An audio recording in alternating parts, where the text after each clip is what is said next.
जै वक्त में इंसान जा गीदा खाली होंदा न त उन वक्त में इंसान के पंहिंजी ज़िंदगी ते एहसास थींदो आहे, वॾो एहसास थींदो आहे। यकीन कयो साम्हूं वारनि ॾे उहो इंसान फोकस ॾे, साम्हूं वारनि ॾे, हिननि ॾे, पंहिंजनि ॾे, परावनि ॾे, सभिनीनि ॾे फोकस ॾींदो आहे। वरी उन ई इंसान जा जॾहिं गीदा भरिजी वेंदा आहिनि त उहो इंसान पंहिंजो उहो वक़्तु यादि न कंदो आहे जंहिं वक़्त में गीदा खाली हूंदा आहिनि।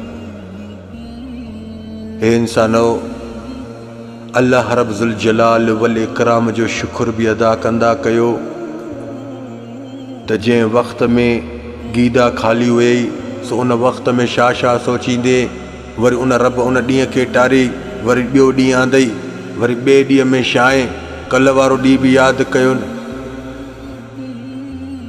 यादि रखो हे इंसानो, ॾुखिया ॾींहं जेके गुज़ारे आया आहियो इहे यादि कंदा अचो। तव्हांखे चवंदा न त इहे पोयां ॾींहं यादि न कयो, मां तव्हांखे चवां थो इहो कंदा अचो। कंदा ईंदो न त कॾहिं अना में न वेंदो, कॾहिं अॻिले इंसान खे हल्को न सम्झंदो, कॾहिं बि वरी के इन वापसी वारे मोड़ ते न ईंदो।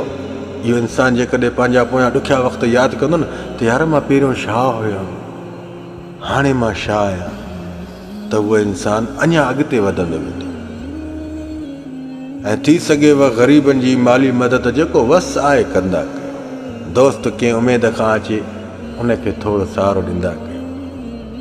तूं उहो वक़्तु यादि कर तूं छा हुए, अॼु छा आहे। थी सघे मतां उहो इंसान जेको साम्हूं तो ॾे हथ थो फैलाए, मतां उहो बि उन वक़्त खां अञा वधीक ख़राबु गुज़रंदो हुजे। ॾिसो न, पोयां वक़्तु यादि करे अॻिलनि जी भलाइयूं कंदो त इहे तव्हांजे मथां ॾुख न ईंदा। हमेशह ॾुख त थोरे टेम जे लाइ हूंदा आहिनि, ख़ुशियूं घणे वक़्त जे लाइ ईंदियूं आहिनि, वरी उहे ख़ुशियूं अचानक ख़तमु थी वेंदियूं आहिनि, बीहजी वेंदियूं आहिनि, त पोइ उन इंसान खे पोइ बि मन तकलीफ़ यादि न ईंदी आहे त यार मां पहिरियों बि तकलीफ़ में हुयुमि, वरी ख़ुशियुनि में आयुमि, वरी बि ईअं ई थी सघे मतां अॻिते हिन खां वधीक भलाई अचे। बाबा ॾुखनि जे वक़्त में इहो सोचींदा कयो त इहे ॾुख मूंखे पहिरियों आया या न आया। यादि रखो इंसान, पंहिंजा ख़्यालात पैदा न कयो दिमाग़ में। पंहिंजा जेकॾहिं ख़्यालात ठाहींदो न त हर इंसान तव्हांखे ख़राबु नज़र ईंदो, रुगो भलो ई तूं पाण हूंदे। बाबा इन्हनि बुरनि वक़्तनि में चओ मां ख़राबु आहियां, बाक़ी सभु भला, मुंहिंजो इम्तिहान तो हले अलाह जे आॾो, बाक़ी सभु पास थियल, मां जॾहिं पास थियां। बसि इहा सोच रखंदा कयो।